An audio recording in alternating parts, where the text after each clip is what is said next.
दोस्त ने सवाल किया कि नफ्स को कैसे कंट्रोल किया जा सकता है। नमाज पढ़ना चाहता हूँ, लेकिन कभी बार पढ़ पाता हूँ और कभी 4 बार। एक दूसरे दोस्त ने सवाल किया कि फहश वीडियोस देखने से बचना चाहता हूँ, लेकिन कभी बच पाता हूँ और कभी देख लेता हूँ। नफ्स के बारे में एक अहम बात जहन में रहे कि ये आपका दुश्मन भी है और आपका दोस्त भी है। ये आपका अपना भी है और नहीं भी है। इसमें एक जिद्दी बच्चे से लेकर जालिम दुश्मन तक के तमाम किरदार मौजूद हैं कि जिन्हें ये बाखूबी निभाता रहता है। इसका मकसद आपको गिराना नहीं, बल्कि अपना आप मनवाना है। लिहाजा कुछ हकीमाना तदाबीर इख्तियार करके इसे आसानी कंट्रोल किया जा सकता है। एक तदबीर यह है कि आप अगर अपने फ़राइज़ की हिफाजत चाहते हैं तो सुनन का एहतमाम करें। सुनन की हिफाजत चाहते हैं तो नवाफिल का एहतमाम करें।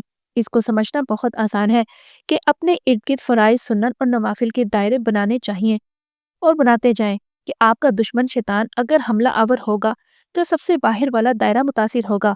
अगर आपने शैतान से हिफाजत के लिए अपनी ज़ात के गिर्द दायरा ही सिर्फ फ़राइज़ का बनाया है तो इसका हमला ही फ़राइज़ पर होगा और मुतासिर भी फ़राइज़ ही होंगे।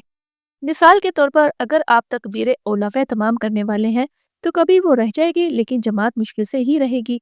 और अगर आप जमात की नमाज का एहतमाम करने वाले हैं तो कभी वो रह जाएगी, लेकिन नमाज मुश्किल से ही कज़ा होगी।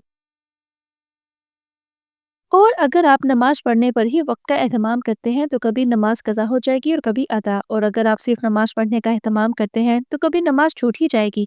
बहुत आसान है कि अगर तहज्जुद के छूटने पर अफसोस करने वालों में शामिल हो तो इंशाल्लाह नमाज कज़र होने पर अफसोस करने वालों में से नहीं होंगे। इसी तरह की तदबीर मुसैयद ने भी इख्तियार करें। अगर फाश वीडियो से बचना चाहते हैं तो मूवीज़ और ड्रामे देखने बिल्कुल बंद कर दें। अगर मूवीज़ और ड्रामों से बचना चाहते हैं तो वक्त गुजारी के लिए मज़ाहिया टॉक शो वगैरह देखना बंद कर दें और ऐसा मुस्तकिल तौर पर करें तो इंशाल्लाह ज़रूर फ़ायदा होगा। आप अगर शैतान का हमला होगा तो भी सबसे बाहर वाले दायरे पर। दूसरा ये है कि अपने नफ्स को ये एहसास दिलाते रहें कि इसकी मानी जा रही है, ये बहुत ज़रूरी है, वरना तो वो आपको गिराने की पूरी कोशिश करेगा।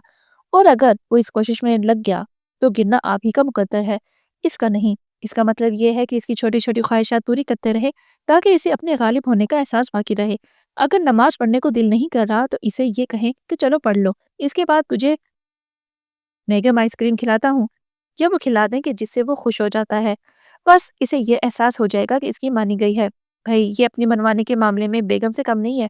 अच्छी तरह समझ लो, अब बेवकूफ़ों की तरह इसकी हर बात मान लो या इसे लॉलीपॉप देते रहो कि तुम्हारी अक्लमंदी और समझदारी पर मुनहसर है। तो कैसी लगी आपको ये अनोखी और दिलचस्प कहानी? उम्मीद है पसंद आई होगी। तो मज़ीद वीडियोज़ के लिए मेरे चैनल को सब्सक्राइब कर लीजिए।